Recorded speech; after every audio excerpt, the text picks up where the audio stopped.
इस writing section batch में total 7 essays हमने प्रैक्टिस कर लिया। वैसे तो आप लोगों को टोटल 17 एसेज के आंसर्स लिखने हैं, जिसमें से 2 ऐसे क्वेश्चन जो होंगे वो आप लोगों को मिनी टेस्ट में मिलेगा, बाकी 15 ऐसे क्वेश्चन के आंसर्स आपको लिखने हैं। तो almost half of the essays हमारे हो गए हैं।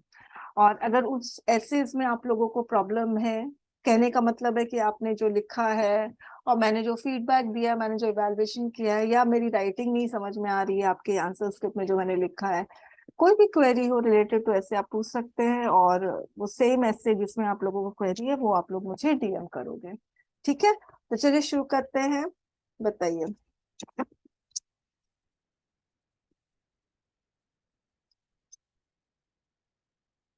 कोई प्रॉब्लम नहीं है क्या?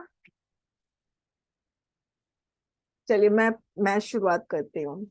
मुझे एक प्रॉब्लम जो लगती है वो ये है, सौरभ क्लास में नहीं है। सौरभ की मुझे प्रॉब्लम, उसने मुझे कॉल भी किया था, तो हमने डिस्कस भी किया था उसके एसेस के बारे में। एक बहुत बड़ी प्रॉब्लम है फुल स्टॉप की, तो मैं उसका जो एसे है वो आप लोगों के साथ शेयर करती हूँ। तो उसका एसे पता नहीं मेरे पास होगा कि नहीं होगा। हाँ है मेरे पास, टेलीग्राम में है। तो उसके ऐसे में ये बहुत बड़ी प्रॉब्लम है फुल स्टॉप की। तो मैं आप लोगों को यही बताना चाह रही हूँ कि अगर फुल स्टॉप नहीं पुट करते हैं तो मीनिंग ही नहीं समझ में आती है। और आप लोग बिलीव नहीं करोगे, मगर जब मैं आप लोगों के आंसर्स इवेलुएट करती हूँ तो उसमें सबसे बड़ी प्रॉब्लम फुल स्टॉप की होती है, बहुत बड़ी प्रॉब्लम होती है। तो और मुझे, मतलब मुझे सेंटेंस ही नहीं समझ में आता है। अभी ये मैं आप लोगों के साथ शेयर कर रही हूँ। छोटा सा डॉट है फुल स्टॉप, मगर इसका सिग्निफिकेंस कितना ज्यादा है, वो सेंटेंस की मीनिंग को ही खत्म कर देता है। ये सौरभ का है आंसर स्क्रिप्ट। अब देखिए, ये इसका पैराग्राफ है, फर्स्ट पैराग्राफ इंट्रो। और ये जो इंट्रो है इसमें 2 सेंटेंस, ऑब्वियसली पैरा पैरा तभी होता है जब उसमें एटलीस्ट 2 सेंटेंसेस होते हैं। तो ठीक है, इसमें 2 सेंटेंसेस है, make in India was launch in इतना बाय जो भी है। फिर यहां से लेकर यहां तक एक लंबा सेंटेंस ने किया है। अब आप अपना ही खुद देख लो, क्या आपको अगर एक बार में अ, एकदम लंबा सा सेंटेंस समझने के लिए दिया जाए तो आप समझ पाओगे? बहुत मुश्किल है। उस लंबे से सेंटेंस में बहुत सारे इंफॉर्मेशन होंगे, उसको एसिमिलेट करो, एक दूसरे से कनेक्ट करो, फिर अब्सॉर्ब करो। बहुत मुश्किल है। It is launch with the vision of improving production services, ये skill development which will further lead to infrastructure intellectual of society in longer run as well as making, मतलब आप एग्जामिनर को इरिटेट करोगे। So do not frame a long sentence. ठीक है, मैं तो बैठ के वर्ड्स काउंट करती हूँ भाई, इस बार इतना लंबा सेंटेंस है। कोई कोई सेंटेंस इतना लंबा होता है कि उसमें 64-70 वर्ड्स होते हैं। इमेजिन। अब देखिए, यहाँ पर इसने फुल स्टॉप नहीं दिया है, देना चाहिए था, मगर नहीं, इसको लंबा सेंटेंस फ्रेम करना है। मैं बोल रही हूँ, why can't you put full stop? Full stop put करना, मैं इसका पढ़ रही हूँ तब जाके आपको समझ में आएगा कहाँ से शुरू होगा। ये देखिए, यहाँ पे फुल स्टॉप है, तो यहाँ at the global level the Indian companies are also showing well as the, मैं तो सारा काट दिया ये वाला। Anyways, at the global level the Indian companies are exporting cars, तो मैंने ये सारा काट के फिर यहाँ से बेटर रहेगा, are exporting cars to the developed European countries. Full stop put करो, नहीं कॉमा पुट करना है। ठीक है, अगर सपोज कॉमा ही है, मैं पढ़ रही हूँ, at the global level, the Indian companies are exporting car to the developed European countries. India come in top 5 countries of pharmaceutical production. अब बताइए, यहाँ पर होना चाहिए था ना फुल स्टॉप। ये and also in high demand, तो यहाँ पर फुल स्टॉप पुट करो। It is also in high demand ऐसे कर दो, मगर नहीं, फुल स्टॉप नहीं पुट करना, एकदम लंबा लंबा सेंटेंस बनाना है। देखो फिर से कॉमा दिया है, मैंने बोला भाई फुल स्टॉप पुट करो। अब यहाँ पर India is doing better in tertiary sector, but ये सेकेंडरी, फुल स्टॉप, पुट करो। फॉर एग्जाम्पल द रीसेंट, क्या प्रॉब्लम है?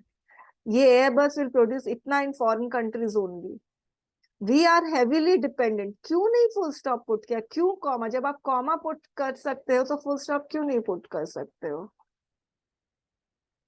तो ये बहुत, ये तो कम है, ये एसे 2 है इसका।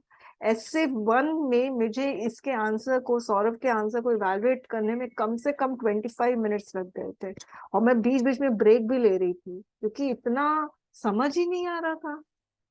तो इसीलिए your content lacks clarity because of full stop problem. The content is relevant but needs direct connection with the specific component. Anyways, तो फुल स्टॉप स्टूडेंट्स एक डॉट, ऐसा नहीं सिर्फ सौरभ का, हालांकि सौरभ अब का जो है, अभी 7th वाले में तो फिर से उसने फुल स्टॉप की प्रॉब्लम की है, मगर 6th 5th ऐसे में, 4th ऐसे में से फुल स्टॉप की प्रॉब्लम नहीं की है। तो स्टूडेंट फुल स्टॉप एक सिर्फ डॉट है, और अगर ये डॉट आप लोगों ने सही जगह पुट किया तो आप लोगों का सेंटेंस का मीनिंग रहेगा, समझ जाएगा, क्लैरिटी भी रहेगी। तो इस चीज को आप लोगों को ध्यान रखना है, ठीक है? अच्छा, और इसके अलावा स्टूडेंट्स कोई और क्वेरी? और गुड मॉर्निंग मैम। हाँ संस्कृति बताइए। मैम मुझे ये पूछना था कि जो एसे की बुक है उसके एसे को हम कैसे पढ़ें, मतलब उसका कैसे यूज करें। अच्छा, जो राइटिंग सेक्शन वाली बुक में जो एसेज है, यस मैम। देखिए अभी आप लोगों के पास टाइम है, वो मैं आप लोगों को वो बुक शो कर देती हूँ। एक सेकेंड। वैसे क्वेश्चन बहुत अच्छा है, इस चीज को कैसे अप्रोच करना चाहिए, क्योंकि ऐसे भी अराउंड 2:45 है जहां तक मुझे याद आ रहा है। कहाँ पर होगा? Okay perfect.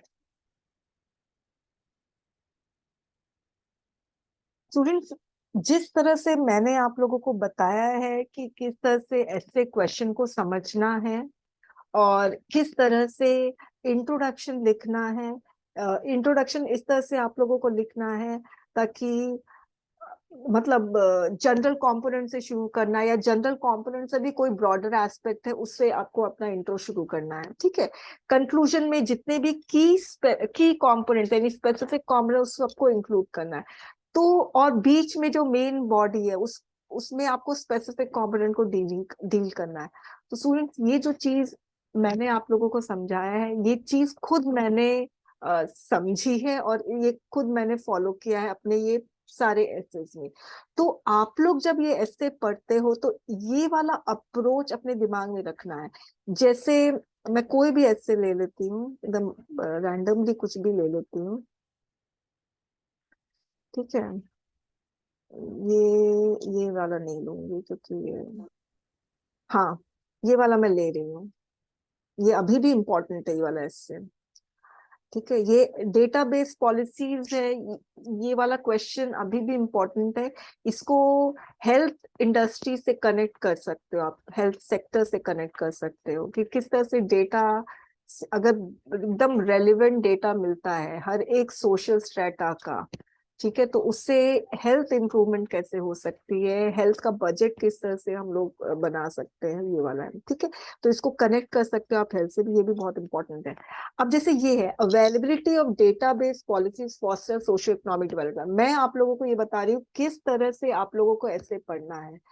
एक तो पहली चीज है कि वो मैंने आप लोगों को बताया कि जो अप्रोच है कि क्या ये जनरल कंपोनेंट से शुरू हो रहा है, क्या ये जनरल कंपोनेंट से मतलब आगे ब्रॉडर एस्पेक्ट से शुरू हो रहा है, ये चीज आप लोगों को देखनी है।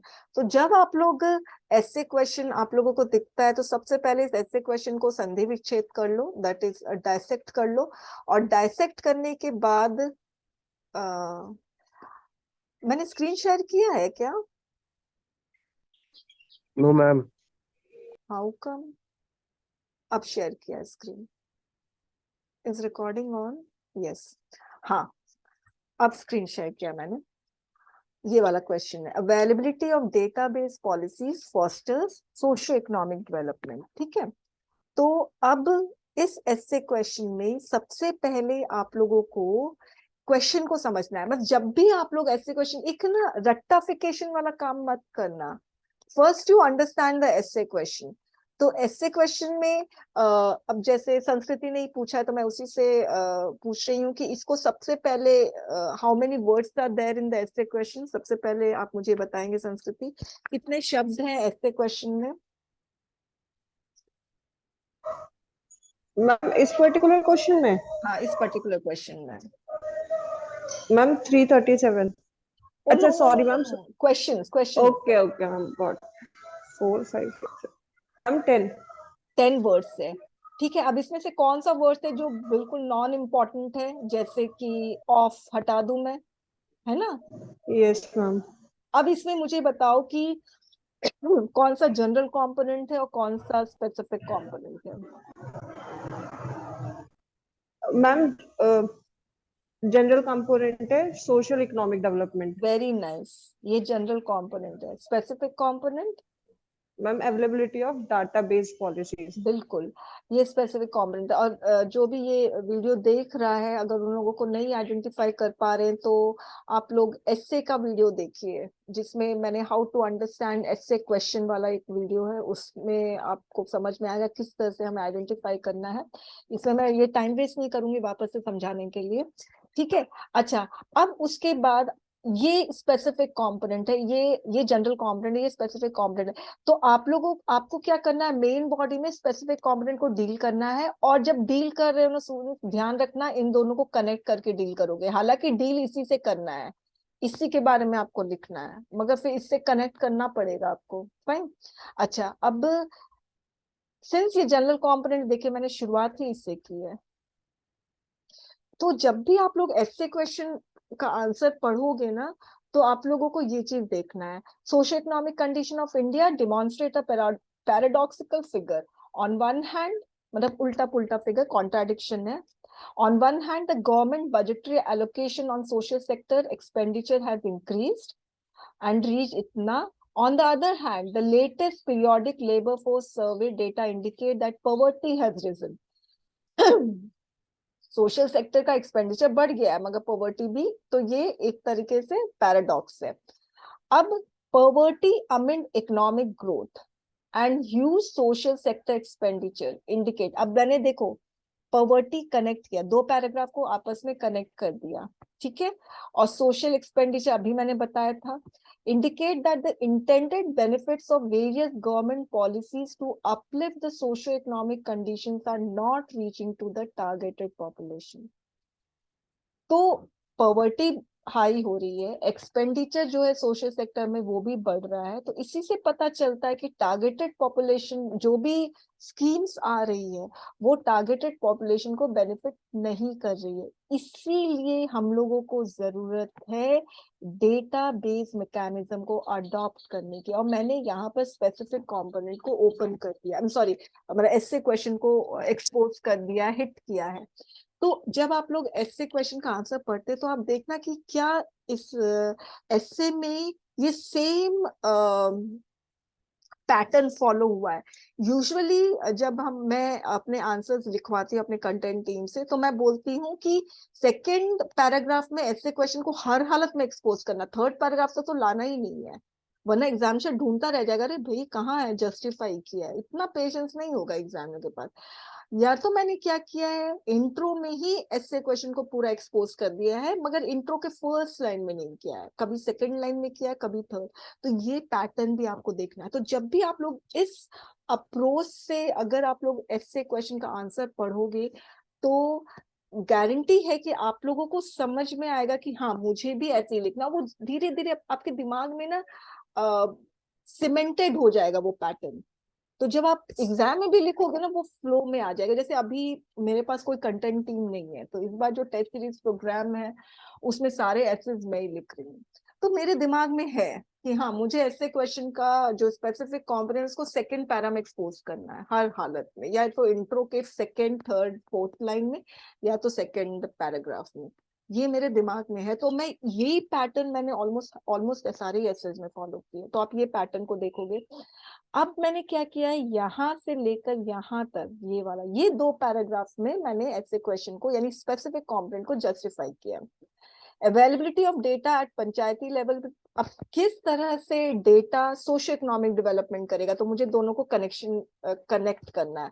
तो अगर डेटा अगर रहेगा, स्टैटिस्टिक्स पूरी रहेगी, लोकल लेबर फोर्स की स्टैटिस्टिक्स, रिसोर्सेज की स्टैटिस्टिक्स रहेगी, लोकल नीड्स की स्टैटिस्टिक्स रहेगी, तो ये फैक्ट्स एंड फिगर्स को कंसिडर करके अगर गवर्नमेंट ये वाला मनरेगा वाली जो स्कीम है वो वाकई में टारगेट करेगी रियल पुअर को। मैं ना जब चाणक्य में पढ़ा रही थी तो वहां पे एक टीचर थे, अच्छा खासा, वहां सारे फैकल्टी अच्छा खासा कमा रहे हैं थे, तो वो फार्मर भी है वो टीचर, उनके पास बहुत जमीन है और उनको सरकार से भी 50,000 रुपए मिलते हैं। तो वो रियल में पुअर नहीं है, रियल में अगर मैं बोलूं तो फार्मर नहीं है, मगर फिर भी सरकार से मिल रही है। तो सरकार की जो स्कीम है वो टारगेटेड पॉपुलेशन के पास नहीं जा रही है एक्चुअली में। ठीक है। More over the data on local resources availability will attract, तो आप देखिए यहाँ पर मैंने सोशो इकोनॉमिक डेवलपमेंट से कनेक्ट किया है। Data on local resources availability will attract industries and investment in rural areas that will generate employment opportunities for the people, therefore database policy will help in eliminating poverty, economy से connect किया है। ठीक है। Another sector which can be revolutionized by data availability, देखो बार बार data availability है ना, is the health sector। अच्छा मैंने इस पैराग्राफ में लेकर आई हूँ, मगर as such ये बहुत इंपॉर्टेंट है ये क्वेश्चन भी, हेल्थ सेक्टर और डेटा दोनों को कनेक्ट करके। A healthy workforce has more chances of getting employment and raising their socio-economic status. Availability of health ID provides the disease history of the patient, which makes the diagnosis more effective. Moreover, availability of data helps the government to reach up to the disease citizen to achieve its target of eradicating the disease like ये. Therefore, data-driven intervention in health sector will boost. ठीक है। अब फिर मैंने conclude कर दिया, conclusion में ये आने चाहिए। Availability of data improves efficiency, effectiveness, and transparency of the services. However, issues like privacy, cybersecurity, low coverage of citizens are some major hurdles that need to overcome. Hence, in order to harness the potential of data-driven policy formation, there is a need to make stringent cyber security regulation. Obviously, data कहाँ पे computer में ही जाएगा ना, feed होगा, and increase the coverage of remotest of remote villages. ठीक है। तो पहला अप्रोच ये है कि आप लोगों को देखना है किस तरह से पैटर्न फॉलो हो रहा है। दूसरा अप्रोच, इंट्रो का क्या होता है कि आप लोगों को भी पता है कि इंट्रो बहुत जनरल कंपोनेंट से लिया जाता है या ब्रॉडर। तो अगर मैं आप लोगों को दिखा रही हूँ ये, जैसे अगर आप लोग अपनी बुक में देखोगे तो टेबल दिया हुआ है, जैसे मैं विमेन का बता रही हूँ, विमेन का ज्यादा आसान है मुझे बताना।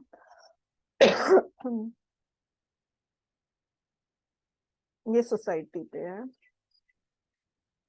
मुझे पेज नंबर बताओगे मैं डायरेक्टली उसमें पहुंच जाऊंगी। इकोनॉमी पे ले लो, ठीक है, इकोनॉमी पे ले लो, कोई प्रॉब्लम नहीं है। अब देखिए जैसे ये इकोनॉमी है, अब इकोनॉमी पे भी कितने सारे क्वेश्चंस हैं। ठीक है। तो आप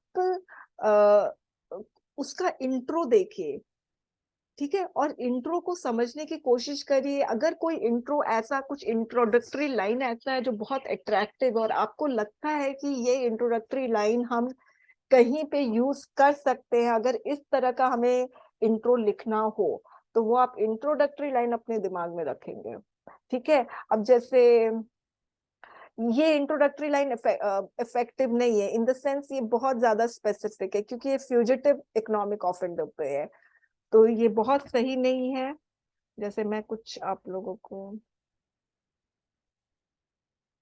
जैसे ये, अगर सपोज एनवायरनमेंट पे क्वेश्चंस आते हैं, ठीक है, तो क्लाइमेट चेंज पे क्वेश्चन आ रहा है, तो ये इंट्रोडक्टरी लाइन है, इफेक्टिव है। Human race has advanced significantly, with this advancement we have become so greedy that we have forgotten about our needs and destroyed environment to fulfil our greed. हम need को भूल गए हैं मगर grid ही fulfil कर रहे हैं। तो ये बहुत इम्प्रेसिव है, इफेक्टिव है, और ये इन्वायरमेंट पे अगर क्वेश्चन आपका आता है तो इस तरह का आप इंट्रो लिख सकते हैं। We have separated forest from the care takers that is tribal people. खैर अब ये स्पेसिफिक हो गया है। तो दूसरा आपको क्या करना, पहला तो ऐसे क्वेश्चन को समझना, सेकंड पैटर्न फॉलो करना, तीसरा इंट्रोडक्टरी लाइन, चौथा काम ये करना है कहीं पे भी आपको अगर डेटा मिलता है और आपको लगता है कि ये डेटा आप यूज कर सकते हैं, डेटा स्टैटिस्टिक्स कुछ भी फैक्ट्स है आप यूज कर सकते हैं, तो उसको आप लोग अगर अलग नोट्स बना सकते हो उसका तो भी अच्छा है। मगर एक बार उसको वेरीफाई इसलिए करना पड़ेगा आप लोगों को, अगर सपोज 2019 का डेटा है ना, अगर सपोज 2022 का आ गया, 2021 का तो आ गया है ग्लोबल रिपोर्ट, है ना, तो ये आप लोगों को कि ये लेटेस्ट है 2019 का, क्या इसके आगे और कोई रिपोर्ट आई है, तो आप लोगों को ये चीज आप लोगों को देखनी पड़ेगी। तो 2021 आ गई है जहां तक मुझे पता है, फाइन। और बस यही चीज है, तो इस तरह से आप लोगों को ऐसे क्वेश्चन को अप्रोच करना चाहिए, ऐसे क्वेश्चन के आंसर्स को। ओके, इसके अलावा और कोई क्वेश्चन?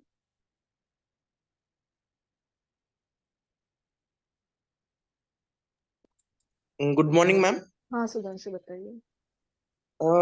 मैम मुझे प्रॉब्लम आ रहा है मैम वर्ड्स में कि बहुत वर्ड्स ज्यादा कंज्यूम हो रहे हैं, नहीं लिख पा रहा हूँ मैं छोटे छोटे कंसोलिडेट फॉर्म में। क्योंकि हम्म मैम मैं इंट्रोडक्शन देने में ही, इंट्रोडक्शन लिखने में जैसे अभी आपने ये समझाया सब, तो मैं हमेशा मैम इंट्रोडक्शन थोड़ा कैची रखने का ट्राई करता हूँ, मतलब ऐसा कि फर्स्ट ग्लिम्स में वो अट्रैक्टिव लगे। और हम्म कंक्लूजन में भी मैं उतना ही अटेंशन देता हूँ कि वो अट्रैक्टिव लगे, मतलब एंडिंग नोट अच्छा हो। तो हम्म मैम इस चक्कर में ना मैम क्या हो रहा है कि मेरे वर्ड्स बहुत कंज्यूम हो रहे हैं, और जहाँ की मेरा इंट्रोडक्शन और कंक्लूजन छोटा ही रह रहा है।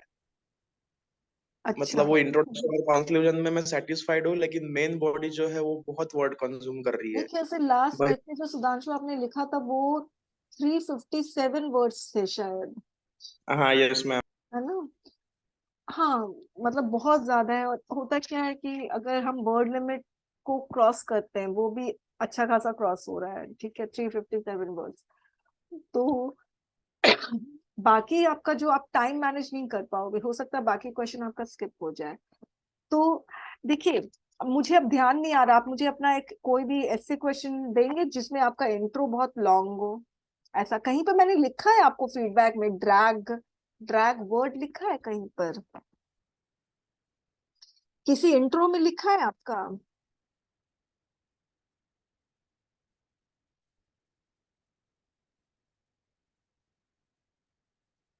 सुधांशु आवाज आ रही है मेरी? सॉरी मैम, सॉरी, मेरा माइक माइक ऑफ था। आवाज आ रही है मैम, मैं चेक कर रहा हूँ, एक सेकेंड। हम्म। Hello ma'am. हेलो। हम्म हाँ मैम, मेरा भी मैम सुधांशु से ही रिलेटेड मैम एक क्वेश्चन है। हम्म। कि मैम जो यूपीएससी में मैम हर ऐसे आंसर के लिए 3 पेजेस अलॉट रहते हैं, तो मैम क्या ये जो पेजेस हैं ये वर्ड लिमिट को जस्टिफाई करते हुए दिए जाते हैं, कि फिर हमें ही ध्यान रखना पड़ेगा कि पूरा 3 पेज के लास्ट तक हम खींच के लिखें, कि या फिर 2.5 पेज या फिर 2 पेज में ही खत्म कर सकते हैं, ऐसा कुछ? देखिए हर्ष, वो जो 3 पेज दिया जाता है ना, वो हर एक यस मैम। क्वेश्चन में दिया जाता है, चाहे वो रिपोर्ट हो 200 मार्क्स का, सॉरी 200 वर्ड्स का रिपोर्ट, उसमें भी आप देखो 3 पेज दिया हुआ है, यस देखा है मैम। आपने, यस है ना? मैम। Yes ma'am. और ऐसे भी 300 वर्ड्स, उसमें भी 3 पेज दिया है। आर्गुमेंट में कोई वर्ड लिमिट ही नहीं दिया है, उसमें भी 3 पेज दिया हुआ है, राइट? तो इसका साफ मतलब है कि इक्वली एलोकेट किया गया है to each question number of pages, right? तो यस मैम। आपको, आप में कोई बाउंडेशन नहीं है कि आप पूरा का पूरा 3 पेजेस भरे। अगर आप पूरा 3 पेजेस भर दोगे तो आपका पता है, आपकी जिस, आपका जो लेटर्स के साइज हैं उस हिसाब से, 1 2, उस हिसाब से आपका जो लेटर की साइज है उस हिसाब से आपका 1 2, 2.5 पेजेस में आपका खत्म हो जाएगा। Yes ma'am. आपने यस मैम। काउंट किया है? हाँ, वर्ड को मैम मैं काउंट करके ही लिखता हूँ मैम। हाँ, नहीं, मुझे मगर ऐसा लगता है ना कि मैम मैं बड़ा बड़ा लिखता हूँ, तो इसलिए शायद जो मेरी जो राइटिंग है मैम वो अंत तक चली जाती है, बिल्कुल लास्ट तक चली जाती है पेजेस में, 3 पेज पूरे भर जाते हैं कभी कभी। अभी वाले में अभी यस मैम, वाले में यस है मैम, ना? अभी जो अच्छा लास्ट ठीक ऐसे है, था 7th ओके नंबर। फाइन। अब हर्ष देखो, आपको आप अभी जो पेज यूज कर रहे हैं ना, उस पेज से हल्का सा बड़ा होगा, A3 होता है जहां तक मुझे पता है। A3 हल्का बड़ा होता है, ठीक है। अब उसमें भी लेफ्ट एंड राइट मार्जिन होते हैं, फाइन। तो मुझे ऐसा लगता है एक बार आपने ना यूपीएससी की जो शीट है ना, एक बार उसका प्रिंट आउट निकलवा लो, क्योंकि मैंने यूपीएससी की शीट भी तो दी हुई है ना आप लोगों को, स्पेसिमेन करके है नाम, वो असली यूपीएससी की आंसर शीट है, देखा है आपने? यस मैम, जो आपने मैम अपने चैनल पे अपलोड किया है ना मैम, उस पे राइटिंग सेक्शन बैच वाले पे, तो मैम उसमें मैंने देखा था, उसी पे मैम आपने दिया ना स्पेसिमेन कॉपी जो है। हाँ करेक्ट करेक्ट, स्पेसिमेन कॉपी का एक पेज का प्रिंट आउट निकलवा लो, और फिर उसमें ओके एक बार मैम। लिख के देखना आपका कितना पेजेस लेता है, 300 वर्ड्स, 310 वर्ड्स। तो फिर क्या होगा, एग्जाम में you don't have to count, है ना, you don't do not have time ना, एग्जाम में टाइम रहता है काउंट करने के लिए। आपको खुद पता चल जाएगा कि हाँ इतना 2.25 या 2.5 पेज राइटिंग, बड़ी छोटी, अब जिसकी राइटिंग बहुत छोटी है, जैसे सुधांशु है, उसकी राइटिंग बहुत छोटी है, तो मेरे ख्याल से 2 पेजेस में खत्म हो जाने चाहिए इसके, ठीक है। तो रविश की राइटिंग है वो मतलब ना ज्यादा छोटी ना ज्यादा बड़ी, राहुल की राइटिंग बहुत छोटी है, ठीक है। तो आप लोगों को अपनी राइटिंग के साइज के अकॉर्डिंग आप लोगों को लिखना है, आप लोगों को देखना है कि कितना पेजेस कंज्यूम करता है, ठीक है। हर्ष, मुझे आपका तो लगता है कि आपका 2.5 पेज में हो जाएगा। एक बार सभी से मैं यही बोलूंगी, एडवाइस करूंगी कि एक बार स्पेसिमेन कॉपी से प्रिंट आउट निकालिए और एक बार उसमें लिख के देखिए, ताकि आप लोगों को बिना वर्ड्स को काउंट किए आप लोगों को पता चल जाएगा कि आपके साइज की राइटिंग में अगर आप लिखते हैं तो कितने वर्ड्स, कितने पेजेस कंज्यूम होते हैं यदि 300 और 310 वर्ड्स लिखोगे, ठीक है। मैम प्रिंट आउट जो मैम निकाले मैम, वो भी तो मैम शायद मतलब A4 शीट पे ही निकलेगी, कि अलग से A3 शीट लेकर के उस हिसाब से प्रिंट आउट निकाले? एक्चुअली क्या है ना कि मुझे ना, मैंने कभी उसका ना प्रिंट आउट निकलवाया है, ग्रामर सेक्शन का प्रिंट आउट जरूर निकलवाया है। मगर मुझे इसलिए पता है क्योंकि जब मैं प्रेसी शीट तैयार करवा रही थी अपने टाइपिस्ट से, तो उसने मुझे कहा था कि ये जो स्पेसिमेन कॉपी है जिसमें प्रेसी शीट है, वो बड़ा है पेज, इसलिए इसके बॉक्सेस बड़े हैं। अगर मैं A4 शीट में ये सेम साइज के बॉक्स करूंगी ना, तो 5 बॉक्सेस नहीं आएंगे, गॉट इट। तो मेरी टाइपिस्ट ने मुझे बोला कि ये पेज हल्का बड़ा होगा, मैं A3 तो नहीं बोलूंगी मगर ये हल्का बड़ा होता है, क्योंकि मैं सेम साइज का प्रेसी बॉक्स चाह रही थी यूपीएससी वाला, मगर वो सेम साइज का प्रेसी बॉक्स नहीं आया, क्योंकि बोलते कि ये जो शीट है स्पेसिमेन वाली, वो पेज इसका बड़ा है थोड़ा। एक बार प्रिंट आउट निकलवा के देखो, आपको पता चलेगा, ओके मैम, ओके, ठीक है। थैंक्स। सभी सभी को ये करना है, क्योंकि एग्जाम में इतना वक्त है आप लोगों को काउंट करने का, ठीक है। सुधांशु का मुझे पेपर मिला है, मैं एक बार ना शेयर कर लेती हूँ, मुझे याद नहीं है अभी। ओपेक पॉलिटिकल साइंस है, कुछ डेमोक्रेसी, ये क्वेश्चन है, ठीक है।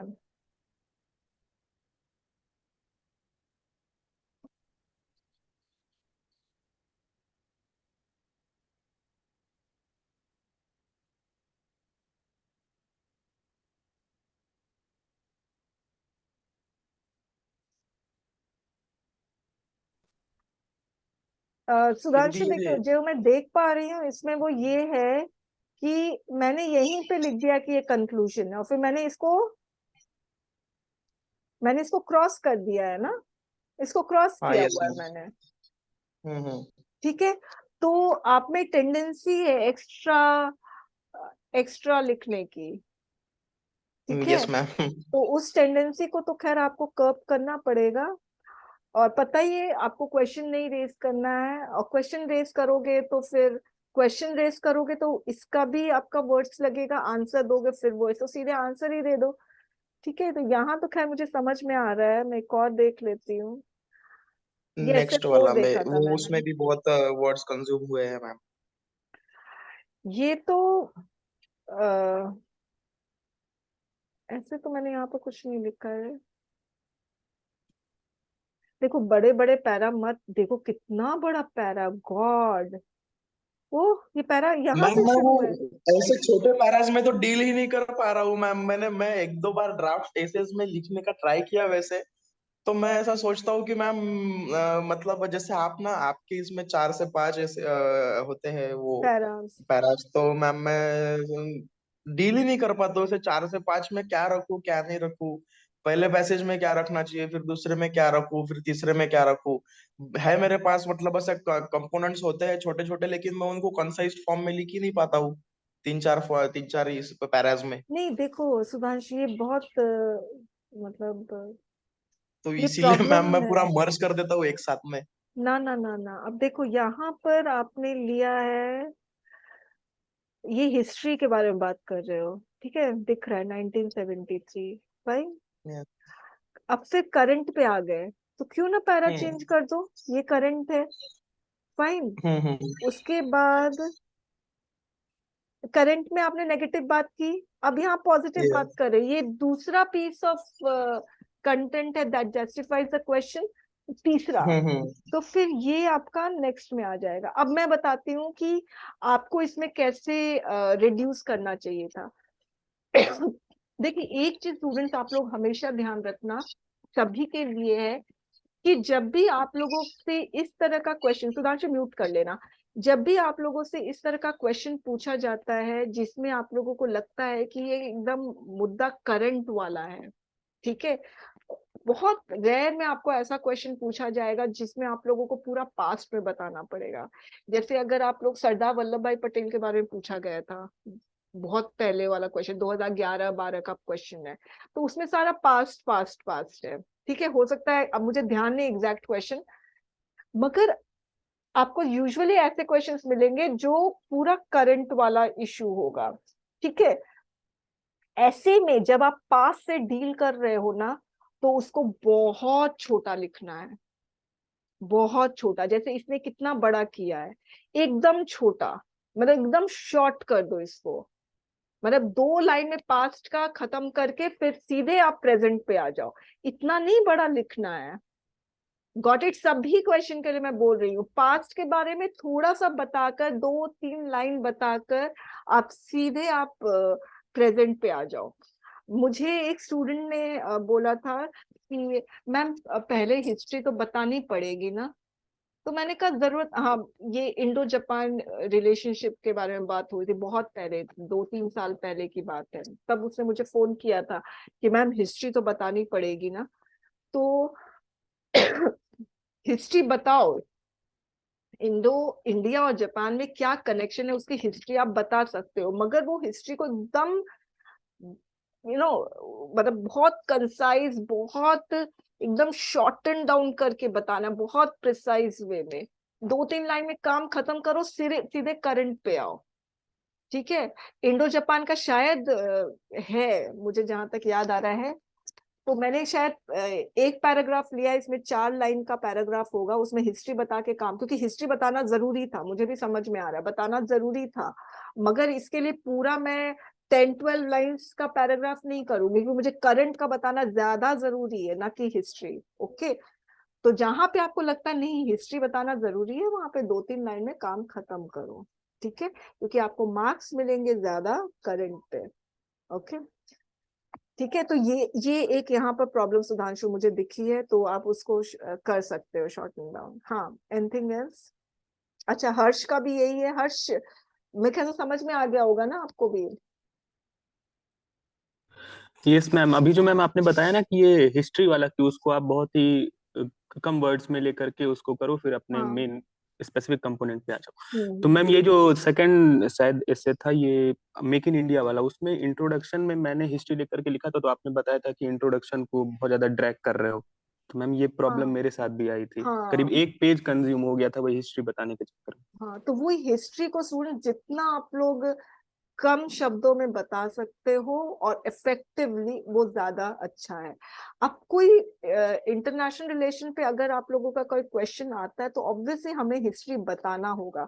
अब जैसे इंडो अमेरिकन का आता है, या वही यूएस का आता है, इंडो यूएसए का, तो उसमें आप लोग हिस्ट्री आप लोगों को बताना पड़ेगा कि किस तरह से पहले यूएसए पाकिस्तान की तरफ इंक्लाइन था, ठीक है, मगर अगर आप उसको ड्रैग कर दिए उस चीज को तो बहुत मुश्किल हो जाएगी, क्योंकि अगर उस समय से लेकर अब तक में देखा जाए तो जमीन आसमान का फर्क है रिलेशनशिप में। फाइन।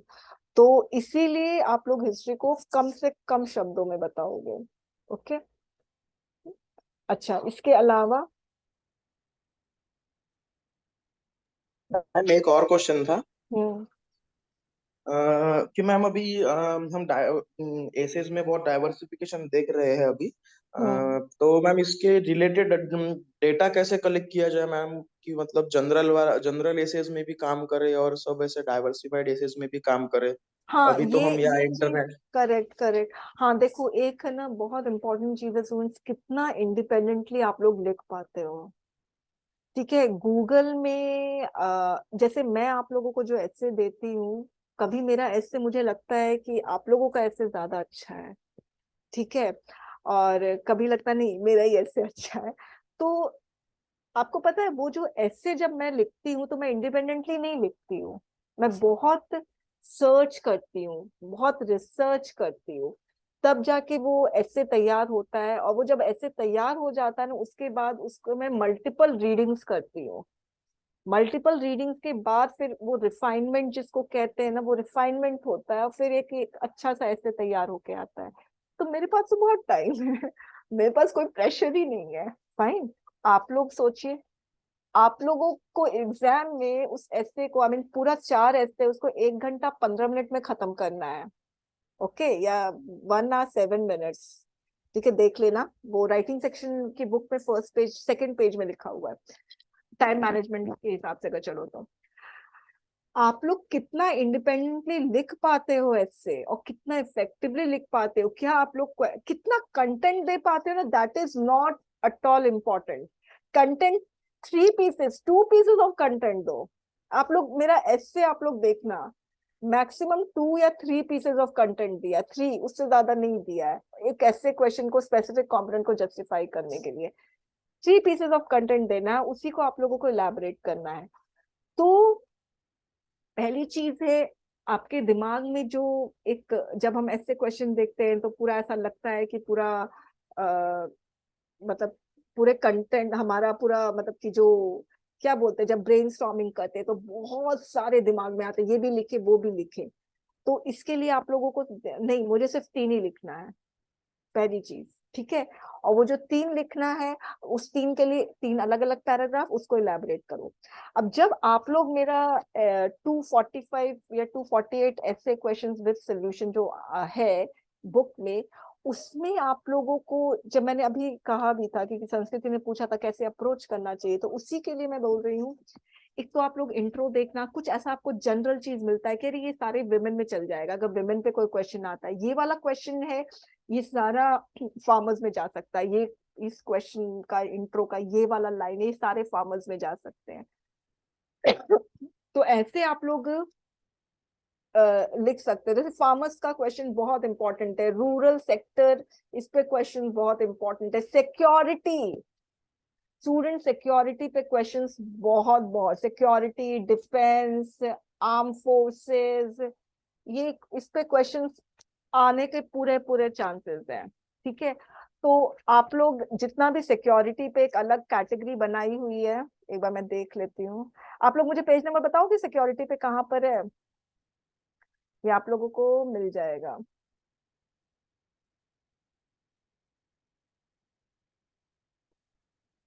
सिक्योरिटी पे कहाँ पर है, देखिए। होना तो चाहिए बिल्कुल, ये रहा, 320 पेज। कहाँ है पेज नंबर लिखने का। एनीवेज मैं ऐसे ही जाती हूँ। अब जैसे ये सिक्योरिटी पे,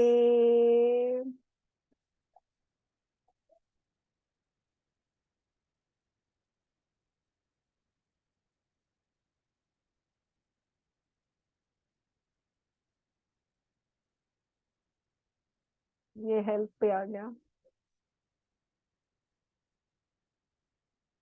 हम्म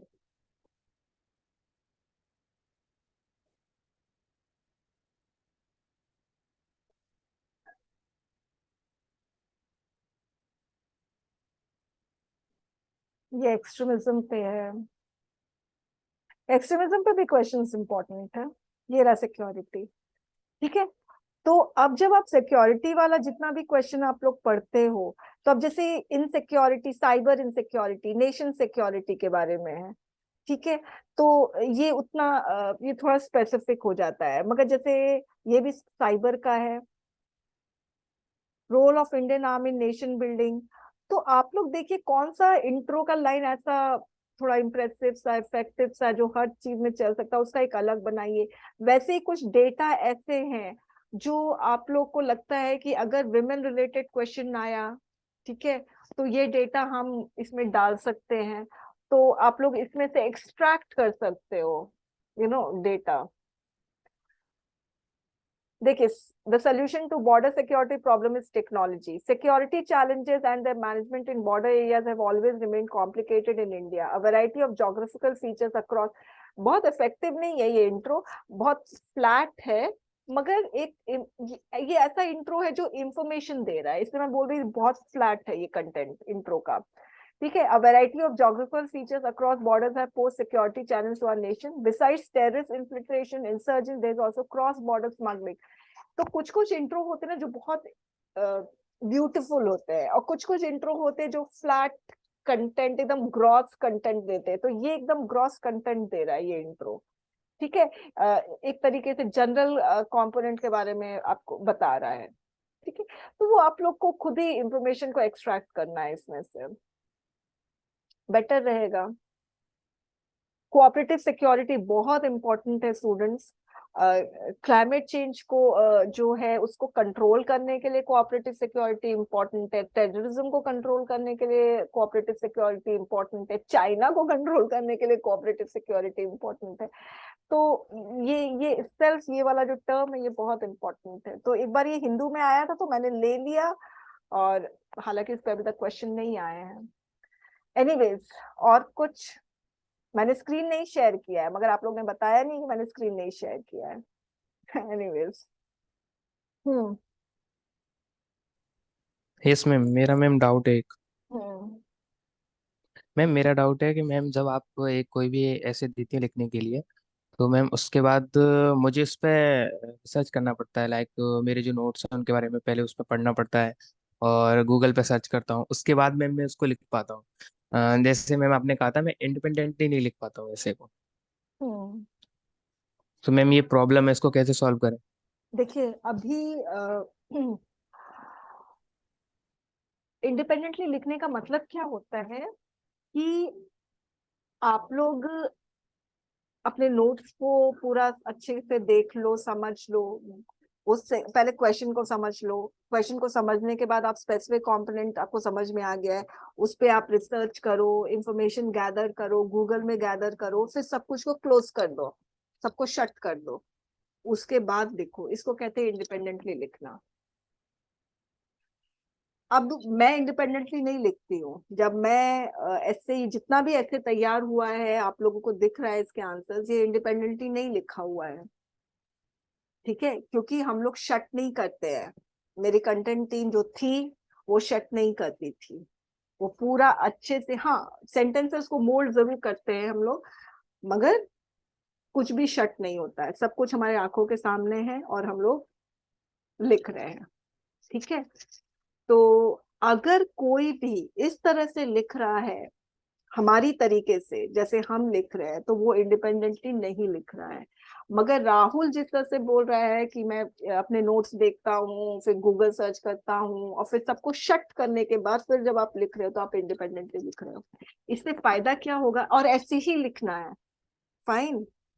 पूरे राइटिंग सेक्शन बैच में आप लोग को ऐसे ही लिखना है। लेकिन मैम जब हम एग्जाम में लिखेंगे उसमें 4 ऐसे होंगे उनको लिखने के लिए, लेकिन तब तो मैम हमारे पास ये कुछ रिसोर्सेस होंगे नहीं ना मैम। नहीं, तब वो कैसे मैं लिखेंगे मैम? हाँ तो राहुल, मैं उसी की वही प्रैक्टिस बता रही करने हूँ। के लिए मैम। सुनो राहुल, अभी आप लोग ऐसे ही लिखना चाहिए आप लोगों को, ठीक है, शट करके। पहले पूरा रिसर्च कर लो, फिर शट कर दो।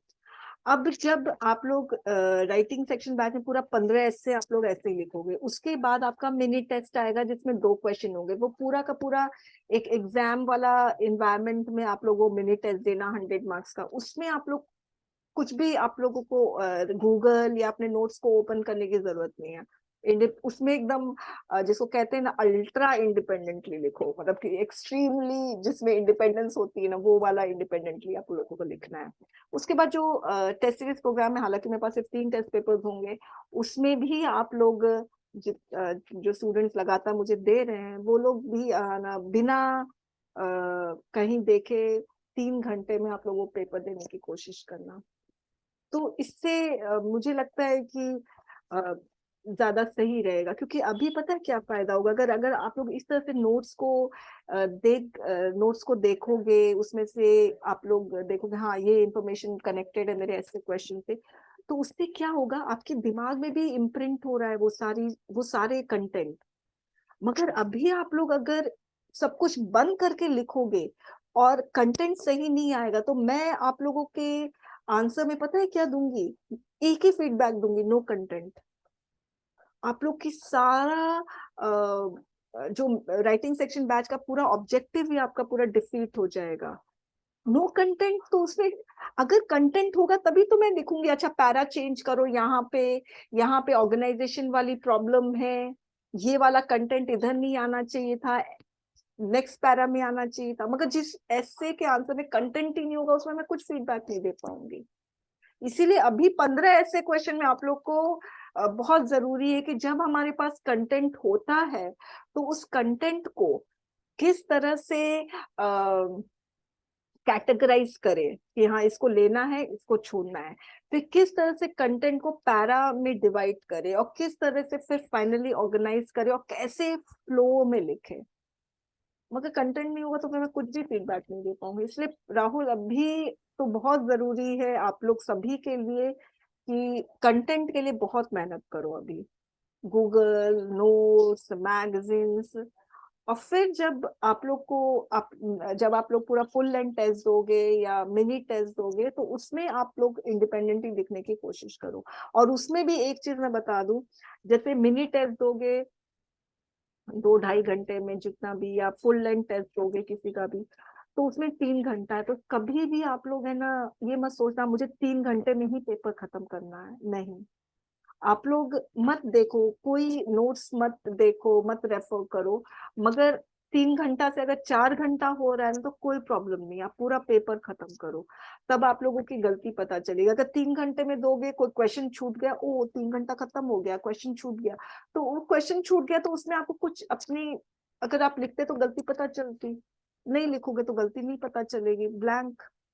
इसीलिए अगर आप 4 घंटा भी लगा रहे हो तो कोई प्रॉब्लम नहीं है, you devote 4 hours to that full length test paper, सारे आंसर्स लिखो ताकि इवैल्यूएशन आपका हर एक क्वेश्चन का हो, हर एक क्वेश्चन में आपको अपनी गलती, अपनी स्ट्रेंथ सब पता चले, ठीक है। और जब लास्ट कोई फुल लेंथ टेस्ट देते हो उसमें नहीं मुझे 3 घंटे में देना है वाला। तो ऐसे ग्रेजुअली सीढ़ी चढ़ना चाहिए, सीधे सोचे कि लिफ्ट लेकर सीधे छत पे चले जाए तो प्रॉब्लम है, यू नो। ठीक है लेकिन राहुल। मैम जब हम सभी नोट्स को देखकर भी लिखते हैं मैम, उसके बाद भी काफी सारी गलतियां आ रही हैं ऐसे लिखने हाँ में। जब राइट। हम मैम बिना देख के या बिना पढ़कर नोट्स अब लिखेंगे तो मैम बहुत सारी गलतियां आएंगी। तो ये एक फियर रहता है माइंड के अंदर हाँ के। राहुल सही कह रहे हो, सही कह रहे हो। मगर अभी 15 एसेस तक you refer your notes and research, I mean search on Google, अभी 15 है। उसके बाद और दूसरी चीज, और भी इंस्टीट्यूट्स होंगे जो अपने क्वेश्चंस रिलीज करेंगे। आप लोग के पास बहुत सारे क्वेश्चंस होंगे प्रैक्टिस करने के लिए, बहुत। मैं भी रिलीज करूंगी, हालांकि मेरा तो कम ही रहेगा इस बार। मगर मगर अभी फिलहाल अभी ये सीखने का वक्त है, लर्निंग फेज है, जिसमें गलतियां करने का फेज है। तो अभी करो, मगर है ना नो कंटेंट वाला फीडबैक मैंने बहुत दिया, नो कंटेंट वाला फीडबैक जिसमें मुझे कुछ नहीं करना होता है, डेविएटेड, नो कंटेंट, इररेलेवेंट, खत्म। और ऐसे आंसर्स तो मैं ना 5 मिनट में मेरे इवेलुएट हो जाते हैं। जिसमें कंटेंट रहता है उसमें आई टेक बहुत ज्यादा टाइम, ठीक है। तो अभी कंटेंट होना बहुत जरूरी है, ठीक है। और वो फियर धीरे धीरे इट विल गेट डिस्पेल्ड, है ना, धीरे धीरे। मतलब मिनी टेस्ट से करना, या अगर आपको इतना लग रहा है तो 15 नहीं तो 12 essays तक you refer your notes, 13, 14, 15 में you try to write independently and see what kind of feedback you are getting. ठीक है राहुल, ऐसे कर सकते हैं. ओके तो ओके हाँ मैम। ठीक है, आप सभी के लिए 12 essays तक you write bye referring notes ये सब, और फिर उसका 13, 14, 15 खुद से लिखने की बात कोशिश करो, एक बार एक्सपेरिमेंट कर लो, क्या दिक्कत है. ठीक है. हाँ, और कुछ. मैम आपने जो ये एक दिन का बीच में गैप दिया था वो इसी चीज के लिए दिया था ना शायद? एक्चुअली एस्से जब भी देती हूँ ना, मैं गैप देती हूँ एक दिन का. हर एस्से के पहले एक दिन का यू विल गेट ऑफ, ताकि आप और भी बहुत काम होते होंगे ना, सिर्फ एस्से तो नहीं लिखना है ना आप लोगों को, आपका पेपर 1 भी है. इसीलिए गैप एस्से में जरूर रहता है, हमेशा रहेगा. रिपोर्ट आर्गुमेंट में भी नहीं रहेगा, एस्से में रहेगा. मगर मुझे नहीं पता था होली नेक्स्ट डे और बाकी जगह मनाई जा रही है. तो चलो कोई नहीं, अभी भी हम शेड्यूल के पैरेलल चल रहे हैं, हम we are not behind the schedule, तो ये बहुत अच्छी बात है. और अनु, आपका सब सही है? कोई क्वेश्चन? Yes ma'am. मैम एक क्वेश्चन था. मैम जैसे अभी जो मैंने ऐसे रिसेंटली लिखा था उस पे मैंने सर्च किया था लाइक कंटेंट गूगल से, बिकॉज मुझे ज्यादा सेमीकंडक्टर के बारे में पता नहीं था, सिर्फ नॉर्मल जो जनरल चीजें होती हैं, तो उसमें आपने मुझे गुड भी दिया. तो मैम बट जो एक सुधांशु का ऐसे था उसमें, तो मैम वो मुझे बहुत अच्छा लगा, लाइक उसने जैसे लिखा था, जैसे वो वर्ड्स क्रिएट करता है, तो मैम वैसे ही नहीं कर पाती हूँ मैं, कि मतलब जैसे उसकी लाइन होती है ना, मतलब देख के बहुत अच्छा फील होता है कि हाँ बहुत अच्छा लिखा हुआ है, तो वैसे नहीं लिख पाती हूँ, कोई सेंटेंस लॉन्ग हो जाता है, तो मैम ये प्रॉब्लम है अब मेरी. देखिए अनु, आप सुधांशु के ऐसे पे इम्प्रेस हो रहे हैं, सुधांशु संस्कृति के ऐसे पे इम्प्रेस हो रहा है, संस्कृति किसी और के ऐसे पे इम्प्रेस हो रही है. कंपैरिजन मत करो. ठीक है. सब है ना. अब जैसे क्या होता है, मैंने अभी प्रेसी देखी. किसकी देखी थी? हर्ष की देखी थी. मैंने कहा यार ये प्रेसी कितनी अच्छी है. मेरी प्रेसी उतनी मुझे अच्छी नहीं लगी, मगर फिर भी मैंने एक बार सोचा कि मैं ना हर्ष से पूछ के हर्ष की प्रेसी को कॉपी पेस्ट करके अपने में बुक में लगा दूं. फिर मैंने सोचा नहीं, ऐसा नहीं करना चाहिए, क्योंकि हर्ष की जो प्रेसी है वो उसमें उसमें काफी नए नए वर्ड्स डाले हैं और कनेक्ट किया है, मगर और अच्छी, बहुत इंप्रेसिव लग रही है, बहुत जॉइंटेड, जुड़ी हुई लग रही है, हर एक सेंटेंस आपस में जुड़े हुए, एकदम पूरा होलिस्टिक लुक दे रहा है. तो अगर कंपेयर करूं तो, है ना, तो हमेशा एक चीज ध्यान है, हमसे बेटर तो कोई ना कोई होगा ही होगा, राइट. तो इसीलिए हम लोगों को देखना है कि हम अपने पहले वाले ऐसे से बेटर लिख रहे हैं कि नहीं, है ना, हम ऊपर चढ़ रहे हैं कि नहीं, ये इम्पोर्टेंट है. ठीक है. अब जैसे संस्कृति का इस बार का एस्से, मुझे ध्यान नहीं आ रहा है, मगर इस बार की प्रेस सही नहीं थी इसकी, संस्कृति की. तो हम लोग कभी और है ना, एक चीज ध्यान रखना, ये जो डिस्क्रिप्टिव पेपर है ना, इसमें उतार चढ़ाव रहेगा ही. वो तो डिपेंड करता है कि कितना आपका प्रेजेंस ऑफ माइंड, कितना क्वेश्चन से फेमिलियरिटी है, उस पर डिपेंड करता है. ठीक है. और उस समय आपको वो रेलिवेंट कंटेंट उसी समय आपको स्ट्राइक कर रहा है कि नहीं, ये सारी चीजें इम्पोर्टेंट है. ठीक है. Yes ma'am. Ma'am hello. हाँ हर्ष बताइए. हाँ मैम, इसी से रिलेटेड एक क्वेश्चन है कि मैम अभी आपने बताया कि मैम ये जो राइटिंग सेक्शन का जो पेपर होता है, पेपर 2, उसमें सब्जेक्टिविटी का स्कोप बहुत ज्यादा होता है, स्पेशली मैम एसे में. तो मैम क्या मतलब जो हम लोगों ने ऐसे लिखा वो एग्जामिनर के माइंडसेट से मैच कर रहा है, सिंक कर रहा है कि नहीं मैम? इस पे हम लोगों को प्रेशर लेना चाहिए कि नहीं, कि सिर्फ कंटेंट और फ्लो मेंटेन करने पे ही ध्यान देना चाहिए? अच्छा अच्छा, एक क्या सेकंड. मैम, हाँ मैम, और मैम क्या मैम एग्जामिनर को मॉडल आंसर टाइप का कुछ मिलता है क्या, कि वो देखता है कि ये पॉइंट्स हैं तो आप मार्क्स ले लीजिए, नहीं तो फिर कम marks, ऐसा कुछ? एक सेकंड रुकना, एक सेकंड. हाँ हर्ष, देखिए मॉडल आंसर्स उनको मिलते हैं. ठीक है. एक फैकल्टी है, उनसे मेरी बात हुई थी, चाणक्य में पढ़ाते थे, संकल्प में पढ़ाते हैं वो, यूपी में भी किसी इंस्टीट्यूट में पढ़ाते हैं. तो इकोनॉमिक्स पढ़ाते हैं, तो उन्होंने कहा था कि मॉडल आंसर्स मिलते हैं। तो वो मॉडल आंसर्स एक तरीके का पैरामीटर होता है जिससे बाकी आंसर्स को जज किया जाता है, ठीक है। और जो एग्जामिनर होते हैं वो कोई रोबोट नहीं है, हमारे आपके जैसे इंसान है। और इंसान में बहुत कमियां होती हैं, आपको भी पता है, ठीक है। कोई कोई ऐसे होते हैं जो लेजी भी होते हैं, ठीक है। ठीक, मतलब इतने इस तरह के लेजी होते हैं कि स्टूडेंट्स का जब आंसर देखते हैं तो इंट्रो देखते हैं और फर्स्ट इंट्रो के बाद वाला पैराग्राफ देखते हैं, कंक्लूजन देखते हैं, बच्चा अच्छा है, ठीक है। कोई कोई इतने एक्सपीरियंस्ड होते हैं, इंट्रो फर्स्ट पैरा देखकर और कंक्लूजन देखकर उनको सब समझ में आ जाता है कि बंदे ने अच्छा लिखा है। Got it. तो ऐसे होते हैं। और कुछ एग्जामिनर, हम लोग सब में ये प्रॉब्लम है, हम लोग अगर कोई भी काम कर रहे हैं, अगर हमारे दिमाग में कुछ ग्रजेस है या किसी को लेकर कुछ टेंशन है या हम ऑलरेडी हमारा मूड ऑफ है, ठीक है, और हम तब वो काम कर रहे हैं ना, तो वो काम हम बहुत सुपरफिशियली करेंगे या हम अब उस काम पे अपना गुस्सा उतारेंगे। ये सब में होता है, हमारे में भी है, ठीक है। तो एग्जामिनर जब आपके आंसर्स पढ़ रहा है, सब्जेक्टिविटी का मैं बता रही हूँ, एलिमेंट्स ऑफ सब्जेक्टिविटी जो आ जाती है, अगर आपके आंसर से एग्जामिनर इरिटेट और हो रहा है, आप और इरिटेट कर रहे हो उसको, अपनी राइटिंग से कर रहे हो, अपने लंबे लंबे सेंटेंसेस लंबे लंबे पैरा से कर रहे हो, इज लिख रहे हो, वो अस लग रहा है, ठीक है, या आपने ऐसा कुछ लिख दिया जिससे आपकी खुद की आइडेंटिटी रिवील हो रही हो। आइडेंटिटी का मतलब क्या है? Identity with regard to your states, identity with regard to your caste, gender, your own prejudices. तो अगर ये सब रिवील हो रही है तो ये एग्जामिनर ऐसे ही इरिटेट हो रहा है, अब ये क्या ऑफिसर बनेगा? Got it. तो यहाँ पर हमें एग्जामिनर के पास लिबर्टी होती है ना, तो यहाँ पर वो मार्क्स काट सकता है अगर वो देखेगा कि अरे यहाँ पर इसने तो इंस्ट्रक्शन ही नहीं फॉलो किया, 2 मार्जिन दिया गया है, अच्छी खासी दीवार है, वो दीवार को फान क्यों रहा है, मार्जिन के बाहर लेटर्स क्यों जा रहे हैं, इंस्ट्रक्शन ही नहीं फॉलो कर रहा है।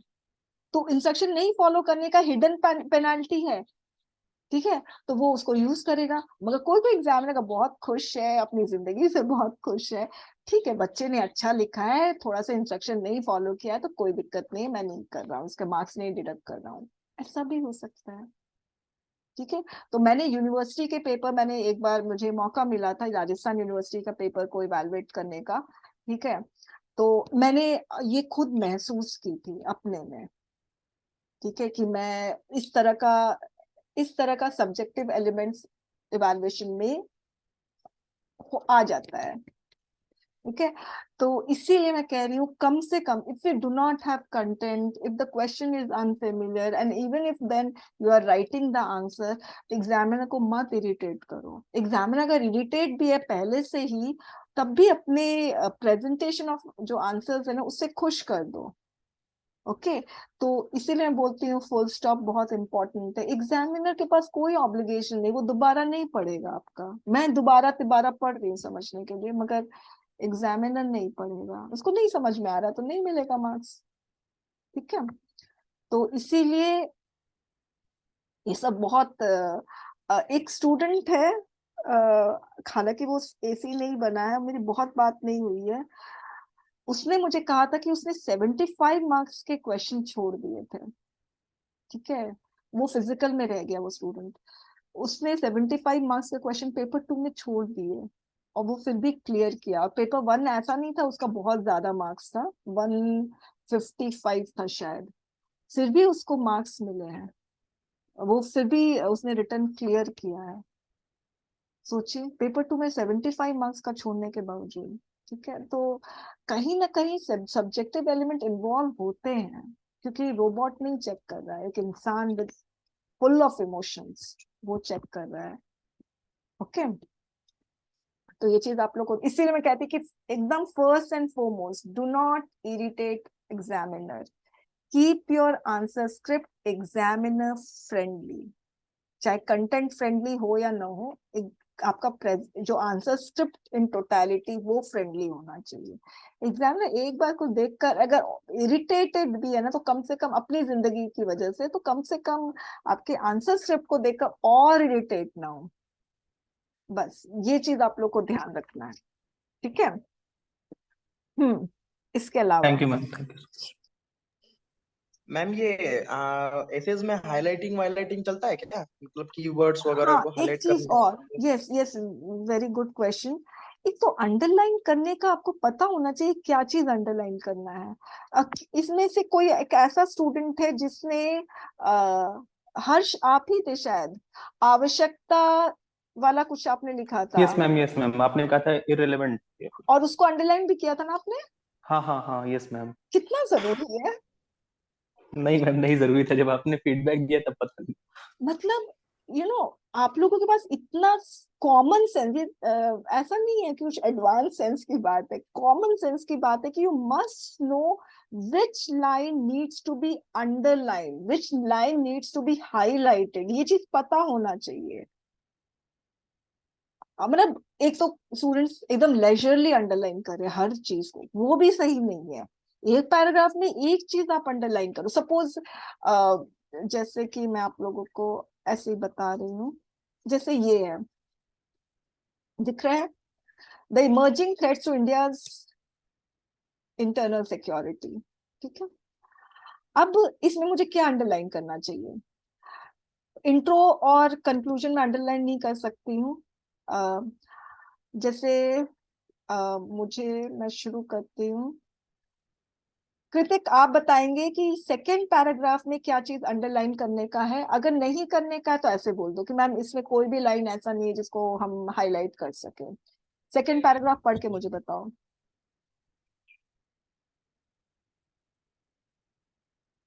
सभी कोई ये पूरा ऐसे पढ़ेंगे और फिर मैं सबसे पूछूंगी कौन से पैराग्राफ में क्या अंडरलाइन करना है.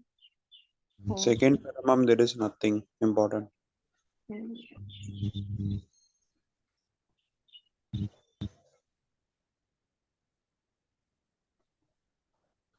People are polarized on the grounds of communalism, regionalism, and linguistic chauvinism. हाँ, ये अंडरलाइन कर सकते हो, ये वाला अंडरलाइन कर सकते हो. बस इसके अलावा कुछ अंडरलाइन मत करो. और पैराग्राफ में बस एक ही सेंटेंस ऐसा आप देखो कि जो हम हाईलाइट कर सकते हैं. ठीक है. ओके. पीयूष आप मुझे बताएंगे नेक्स्ट पैराग्राफ में क्या चीज अंडरलाइन करना है.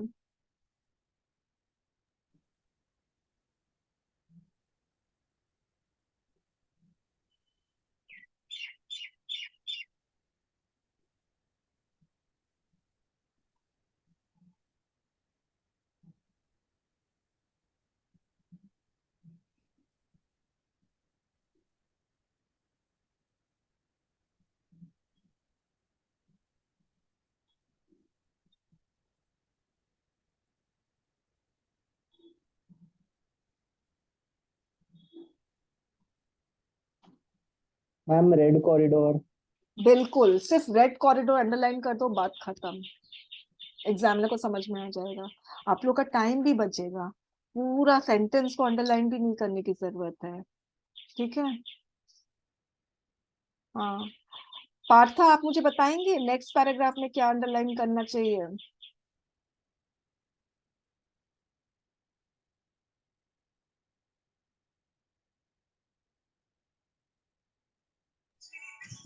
Ma'am, attack on CRPF killing several Jawans.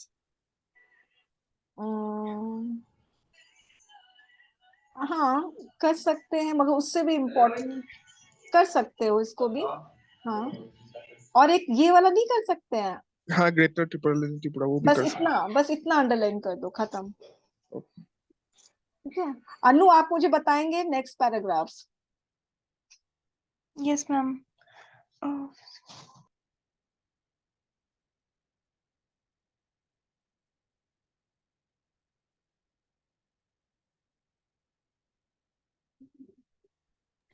Ma'am Jamtara scandal. हाँ, इसको कर सकते हैं, ये वाला कर दो. और राइजिंग साइबर अटैक कर दो, तो पता चल Yes, जाएगा कि ma'am. आप इस पैराग्राफ में साइबर अटैक के बारे में बात कर रहे हो। तो मैम जो अंडरलाइन है तो मींस मतलब हमें जो डेटा हम इम्पोर्टेंट दे रहे हैं या कोई एग्जांपल इम्पोर्टेंट दे रहे हैं उसको कर सकते हैं, या फिर हमने कोई नया जैसे पैराग्राफ किसी टॉपिक पे हमने दिया तो उस टॉपिक को अंडरलाइन कर सकते हैं। देखो ऐसा, देखो उसमें फ्लेक्सिबिलिटी है। अब जैसे यहाँ पर नॉर्थ ईस्टर्न रीजन, जैसे ही नॉर्थ ईस्टर्न रीजन बोलते हैं हमारे दिमाग में तुरंत इंसर्जेंसीज आ जाते हैं, तो इसको ये सभी को पता है ना, Yes, ma'am. ठीक है। तो अब जैसे राइजिंग साइबर अटैक भी सभी को पता, मगर शुरुआत नहीं हो रही है राइजिंग साइबर अटैक से। Got it? Physical threats like ये सब के बारे में, क्योंकि मैं मुझे इसको कनेक्ट करना था, तो इसी की वजह से मैंने यहाँ से शुरू किया, ठीक है। तो मैं इस पैराग्राफ में राइजिंग साइबर अटैक के बारे में बता रही हूँ, जो मतलब बाद में आ रहा है, ठीक है। तो इसीलिए मैंने इसको अंडरलाइन करने के लिए बोला है, बेटर रहेगा। ओके, तो सेंस आप लोग को ये डेवलप करना है कि क्या चीज अंडरलाइन करने लायक है, क्या चीज नहीं है। ओके मैम कोटेशंस को अंडरलाइन नहीं करना चाहिए क्या बिल्कुल सभी? नहीं, quotation should always be put with in double quotes, ठीक है, okay double ma'am. Inverted comma में। और वैसे भी कोटेशन इंट्रो के शुरुआत में दो, फिर उसको इंट्रो से कनेक्ट करो। अगर नहीं कनेक्शन मिल रहा है तो कोटेशन हटा दो। बहुत बड़ा ये गलत फहमी में सब रहते हैं कि कोटेशन से बहुत इम्प्रेस हो जाते हैं एग्जामिनर। ऐसा कोटेशन अच्छा लिखा है, बाकी कुछ ठिकाना ही नहीं है, तो फिर कैसे चलेगा तब? मैम एक और चीज पूछनी थी मुझे। हम्म मैम हम हाँ पूरे पेपर 2 में मतलब पेपर 1 2 में पूरा बहुत स्ट्रिक्टली ये कर रहे हैं, मतलब हर चीज पे ध्यान दे रहे हैं कि फुल स्टॉप वगैरह वगैरह, वर्ड्स पे वगैरह सब सब सब चीज, लेकिन हम ऐसे लेजरली क्यों लिख रहे हैं मैम? मतलब मुझे ये नहीं समझ रहा है कि 300 वर्ड्स उसमें मेंशन है तो हम लोग 340 335 वगैरह वगैरह ऐसे क्यों लिख रहे हैं? वो चलता है क्या मतलब उतना? नहीं देखो, ऐसा नहीं है कि अगर आप 335 वर्ड्स पे लिखोगे ना, तो एग्जामिनर उस हिसाब से मार्क्स, जैसे अगर 300 वर्ड्स में है तो आप 310 320 इस तरह से लिख सकते हैं, ठीक है। 290 भी लिख सकते हो, 290 से कम लिखोगे तो फिर आपका ऐसे क्वेश्चन जस्टिफाई नहीं होगा, मगर आप 310 315 320 ऐसे लिख सकते हैं। अभी स्टूडेंट जो 335 लिख रहे हैं, इसमें एक्चुअली अभी फिलहाल मेरा जो अभी जो आप लोग राइटिंग सेक्शन बैच में जो आप लोग लिख रहे हो, सो मेरा मेन ऑब्जेक्टिव यही है कि आप लोग अपने कंटेंट को ढंग से प्रेजेंट करने का ऑब्जेक्टिव। इसमें कोई टाइम बाउंडेशन नहीं है, जैसे कि प्रेसी का भी है, ठीक है।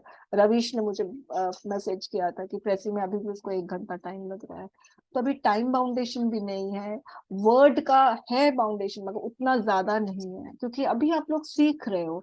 जब आप लोग प्रॉपर टेस्ट देना शुरू करोगे, तब आप लोग है ना, ये पूरी चीज जो है वर्ड्स में लिखना है, इतने टाइम में लिखना है, वो सारा आप अप्लाई कर सकते हो। आप 12th ऐसे के बाद से आप लोग अप्लाई करना शुरू कर दो, मगर अभी मैं मना करूंगी। अभी आप लोग कंटेंट को प्रेजेंट करना सीख जाओ, कंटेंट देना सीख जाओ। Okay yes ma'am. हम्म मैम प्रेसी को छोड़ के जैसे अभी हम लोग जो भी लिखते हैं ऐसे लिखते हैं तो मैम उसके नीचे वर्ड लिमिट लिखते हैं, तो क्या वर्ड काउंट मैम इस तरह मेन पेपर में भी लिखना होगा कि सिर्फ नहीं प्रेसी नहीं में ही नहीं लिखना? नहीं, देखो एक चीज ध्यान रखना सूर्य, आप लोग अभी वर्ड्स लिख रहे हो वो मेरे लिए लिख रहे हो, ठीक है। essay में there is no need to write words below the answer, ठीक है। आप लोग अभी मेरे लिए इसलिए लिख रहे हो कि मुझे पता होना चाहिए। आप किसी की राइटिंग बड़ी, किसी की राइटिंग छोटी, हालांकि अंदाजा मुझे लग जाता है कि ये वर्ड लिमिट को क्रॉस किया है, वर्ड लिमिट से कम है, वो अंदाजा लग जाता है, मगर अभी मुझे पता होना चाहिए कौन सबसे ज्यादा लिख रहा है, ज्यादा वर्ड्स कंज्यूम कर रहा है। इसीलिए मैंने आप लोगों को कहा है कि स्पेसिमेन कॉपी का एक पेज आप लोग फोटो कॉपी करवा के उसमें लिखो, और उसमें देखो कि आप लोग के कितने पेजेस कंज्यूम होते हैं एक एस्से लिखने में, जिससे आप लोगों को वर्ड्स काउंट करने की जरूरत नहीं है, lines, number of lines count करने की जरूरत नहीं है। आप लोगों को खुद ही पता चल जाएगा कि मेरी राइटिंग में मैं लिखता हूँ तो मेरा 2.5 पेज 2.25 में खत्म हो जाता है ऐसे, या 2 पेज में खत्म हो जाता है। ये बहुत जरूरी है, ये आप लोग सभी कोई इस तरह से करेंगे, ठीक है। ओके, प्रेसी में यू राइट, मगर no need to write report में, एसे में या आर्गुमेंट में टोटल नंबर ऑफ वर्ड्स। मगर अभी लिखोगे, अभी मेरे लिए लिख रहे हो, ठीक है? Thank you. इवैल्यूएशन में आसानी होती है फिर मुझे।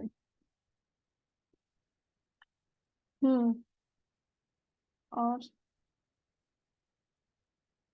अभी प्रेसी में कितना टाइम, सबको 1 घंटा ही लग रहा है कि किसी को कम भी लगता है? मैम नहीं 40 मैम, मिनट 1 घंटा ही लगता है। 40 मिनट्स। और अनु आपको? मैम 1 घंटा ही लगता है। हम्म मैम कुछ कुछ वर्ड्स ऐसे होते हैं जो समझ ही नहीं आते, फिर लाइन को दोबारा दोबारा पढ़ना पड़ता है उसका मतलब नहीं, समझने नो के नो नो लिए। नो, मैं फिर से बोल रही हूँ, आप लोग है ना, अगर टोटलिटी में समझ गए हैं ना, तो वर्ड्स अगर नहीं भी समझ में आ रहे हैं, कभी कभी क्या होता है मैं बताती हूँ, जैसे मैं भी हिंदू पढ़ रही हूँ, ठीक है?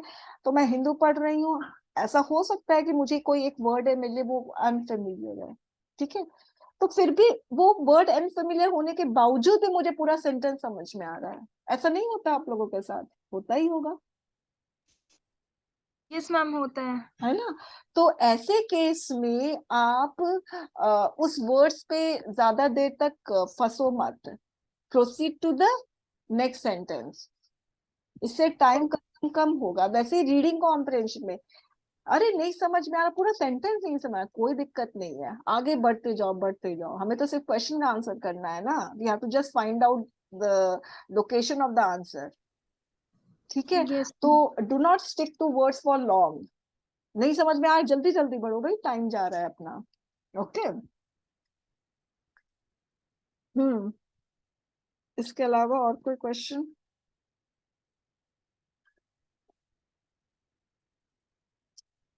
ठीक है, तो कल तो ऑफ है आप लोगों का, फॉर्चुनेटली कल संडे भी है। और फिर मंडे को नेक्स्ट ऐसे हमारा इवैल्यूएशन का होगा, ठीक है? और किसी और चीज में प्रॉब्लम? प्रेसी, रीडिंग कॉम्प्रिहेंशन, वैसे तो बुक में रीडिंग मैम कॉम्प्रिहेंशन क्या मैम आप इंटरव्यू गाइडेंस प्रोग्राम भी चलाते हैं? मैं नहीं चलाती हूँ, मैं एसिंग एकेडमी से जुड़ी हुई थी, तो उसमें मैंने इंटरव्यू पैनल में मैं थी। और अभी पता नहीं, एसिंग एकेडमी का अभी तक उन्होंने मुझे बोला था कि जब ये इंटरव्यू फरवरी में फिर से रिज्यूम होने वाला है, जहां तक पता है मुझे। होने वाला था, फरवरी तो चला गया ना, तो फिर से इंटरव्यू शुरू हुए जिनका रह गया था। No idea. नो मैम, हाँ, कुछ पता हाँ, नहीं। मुझे भी ये नहीं पता है। मैं एसिंग एकेडमी वालों से बात नहीं की मैंने कि कब, तो उसमें मैं थी, अदरवाइज मैं इंडिपेंडेंटली मैं नहीं कंडक्ट करवाती हूँ।